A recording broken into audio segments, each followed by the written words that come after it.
जय हिंद साथियों, आज का ये वीडियो आपके लिए बहुत महत्वपूर्ण होने वाला है, इसलिए इस वीडियो को पूरा अंत तक जरूर देखिएगा और आपके कितने क्वेश्चन सही हुए कमेंट बॉक्स में जरूर लिखिएगा। तो चलिए शुरू करते हैं आज का ये वीडियो। आज का पहला प्रश्न है, चार्टर एक्ट 1813 का मुख्य उद्देश्य क्या था? कंपनी का व्यापार समाप्त करना, कंपनी के व्यापार पर एकाधिकार समाप्त करना, भारतीयों को स्वतंत्रता देना, नई शिक्षा नीति लागू करना। सही जवाब होगा कंपनी के व्यापार पर एकाधिकार समाप्त करना। तो याद रखेंगे, चार्टर एक्ट 1813 का मुख्य उद्देश्य कंपनी के व्यापार पर एकाधिकार समाप्त करना था। अगला प्रश्न है, सतलुज नदी किस नदी की सहायक नदी है? गंगा, सिंधु, ब्रह्मपुत्र, यमुना। सही जवाब होगा सिंधु नदी की। तो याद रखेंगे, सतलुज नदी सिंधु नदी की सहायक नदी है। अगला प्रश्न है, वर्नाकुलर प्रेस एक्ट कब लागू किया गया था? 1857, 1878, 1885, 1905। सही जवाब होगा 1878 में।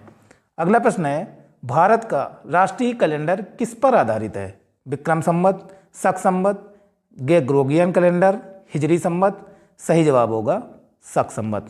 तो याद रखेंगे, भारत का राष्ट्रीय कैलेंडर शक संवत पर आधारित है। इल्तुतमिश किस वंश से संबंधित था?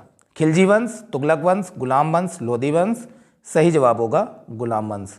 तो याद रखेंगे, इल्तुतमिश गुलाम वंश से संबंधित था। अगला प्रश्न है, नर्मदा और ताप्ती नदियाँ कहाँ गिरती हैं?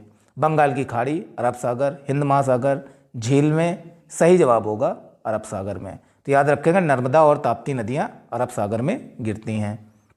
अगला प्रश्न है, सूरत अधिवेशन 1907 में कांग्रेस का विभाजन किन दो दलों में हुआ? उदारवादी और उग्रवादी, हिंदू और मुस्लिम, नरम दल और गरम दल, या फिर ऑप्शन डी ए और सी दोनों। सही जवाब होगा ऑप्शन नंबर डी ए और सी दोनों। तो याद रखेंगे, सूरत अधिवेशन 1907 में जब कांग्रेस का विभाजन हुआ तो उदारवादी और उग्रवादी, या इन्हें हम गरम दल और नरम दल भी कह सकते हैं, इन दो दलों में हुआ था। अगला प्रश्न है, भारत का मैनचेस्टर किस शहर को कहा जाता है? कानपुर, अहमदाबाद, मुंबई, सूरत। सही जवाब होगा अहमदाबाद को। तो याद रखेंगे, भारत का मैनचेस्टर अहमदाबाद शहर को कहा जाता है। अगला प्रश्न है, मेगास्थनीज किसका दूत था? Sikandar, Seleucus Nicator, Darius, Ashoka. सही जवाब होगा सेलुकस निकेटर। तो याद रखेंगे, Seleucus Nicator Megasthenes Seleucus Nicator का दूत था। अगला प्रश्न है, जनगणना भारत में कितने वर्षों में होती है? 5 वर्ष, 8 वर्ष, 10 वर्ष, 12 वर्ष। याद रखेंगे 10 वर्ष में। तो सही जवाब होगा 10 वर्ष में। जनगणना भारत में 10 वर्ष में होती है। अगला सवाल है, मोंटेगो चेम्सफोर्ड सुधार किस वर्ष लागू हुए? 1909, 1919, 1935, 1947।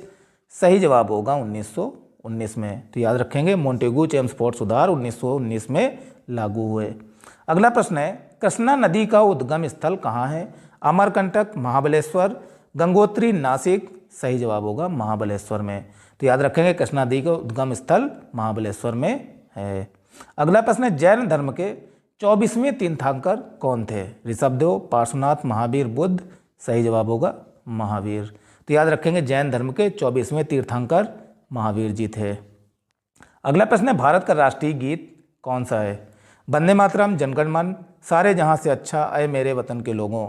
सही जवाब होगा वंदे मातरम। तो याद रखेंगे, भारत का राष्ट्रीय गीत वंदे मातरम है।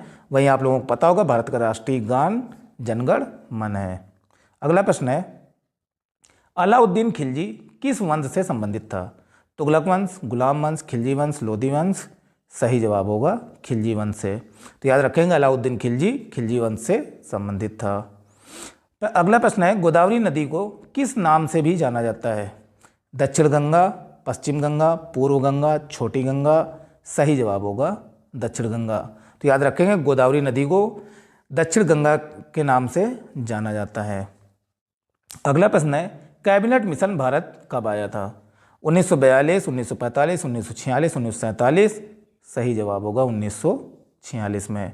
तो याद रखेंगे, कैबिनेट मिशन 1946 में भारत आया था। अगला प्रश्न है, कोणार्क सूर्य मंदिर किस राज्य में स्थित है? ओडिशा, बिहार, पश्चिम बंगाल, झारखंड।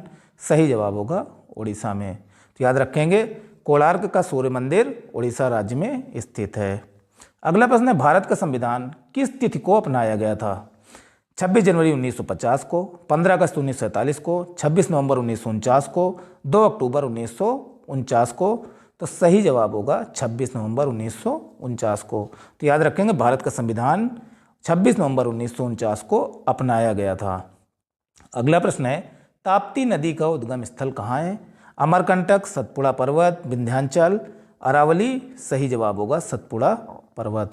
तो याद रखेंगे ताप्ती नदी का उद्गम स्थल सतपुड़ा पर्वत है। तो साथियों, आपके कितने क्वेश्चन सही हुए कमेंट बॉक्स में जरूर बताइएगा।